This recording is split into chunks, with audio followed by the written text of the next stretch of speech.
À mon avis, les négociations sur le Brexit et l'invocation de l'article 50 auront plus d'impact sur les cours croisés de la livre sterling que sur ceux de l'euro. Barbara Nicodemou, GFD Brokers.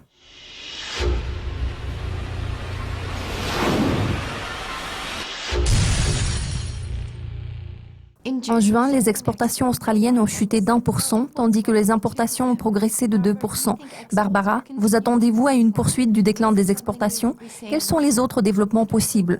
Quel sera l'impact des développements récents sur le dollar australien à court terme?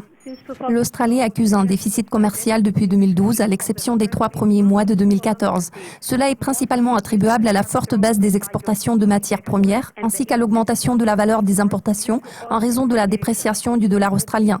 Le plus grand excédent commercial a été enregistré en 2015 avec la Chine, étant le plus grand partenaire commercial de l'Australie. Le ralentissement des échanges commerciaux avec la Chine en janvier a été le principal facteur derrière le déclin des exportations australiennes. À cela s'ajoute un ralentissement économique mondial généralisé.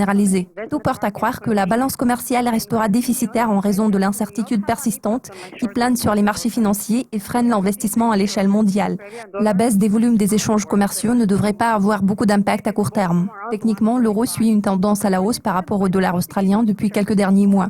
Les indicateurs de dynamique pointent vers le haut. Les perspectives techniques à court terme restent haussières. Par conséquent, pour ce qui est des positions longues, ma première cible se situe à 1,49 sur le court terme.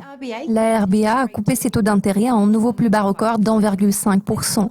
Le dollar australien a perdu beaucoup de terrain contre l'euro, permettant à la monnaie unique de regagner près de la moitié de ses pertes causées par le vote en faveur du Brexit. Les économistes tablent sur une nouvelle baisse des taux d'ici la fin de l'année. Partagez-vous cet avis? Quelles sont vos prévisions à moyen terme sur le dollar australien? Il y a eu beaucoup de pression sur la RBA pour qu'elle assouplisse sa politique monétaire. Elle a fini par réduire son taux directeur de 25 points de base pour la deuxième fois cette année, le ramenant à un plus bas record d'1,5% dans le but de stimuler l'inflation, relancer la croissance économique et réduire le taux de change du dollar australien afin de dynamiser les exportations. La question est de savoir si la RBA a l'intention d'abaisser davantage ses taux d'intérêt. Parallèlement, les principaux éléments à surveiller à court terme sont le taux d'inflation de base et le taux de croissance.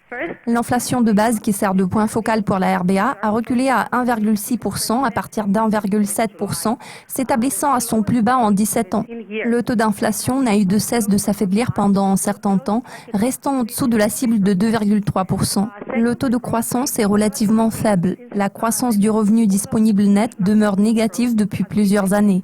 Cela pourrait ajouter un peu plus de pression sur les prix à la consommation. C'est pour ces raisons que je recommande de vendre le dollar australien contre l'euro tant que la paire euro-dollar australien reste dans la zone technique critique comprise entre 1,44 et 1,45. Ma cible à moyen terme se situe à 1,52, ce qui coïncide avec la moyenne mobile à 200 jours. Il est possible que l'article 50 soit invoqué au cours de l'année prochaine, ce qui déclenchera le processus de négociation de sortie du Royaume-Uni de l'UE. Cela aura-t-il le plus d'impact sur l'euro et par conséquent sur la paire euro-dollar australien? Quelles sont les autres publications que les traders devraient surveiller de près? À mon avis, le processus de Brexit ou l'invocation de l'article 50 auront plus d'impact sur les cours croisés de la livre sterling que sur ceux de l'euro.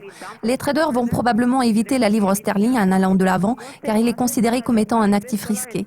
Ils sont susceptibles de passer à des actifs plus stables comme le dollar américain et l'or. En ce qui concerne la paire euro-dollar australien, mes prévisions techniques à long terme restent négatives pour le dollar australien. La paire pourrait tester la ligne de tendance descendante près du niveau d'1,55 enregistré en août 2015. Il est à noter que la moyenne mobile à 200 jours et la zone se situant entre 1,44 et 1,45 ont toutes les deux fourni du soutien aux parieurs à la hausse. Merci de vos commentaires, Barbara. Cela conclut cette édition des prévisions, mais nous vous invitons à rester à l'affût de nos mises à jour régulières pour être au courant de tout ce qui se passe sur le marché. Restez avec nous.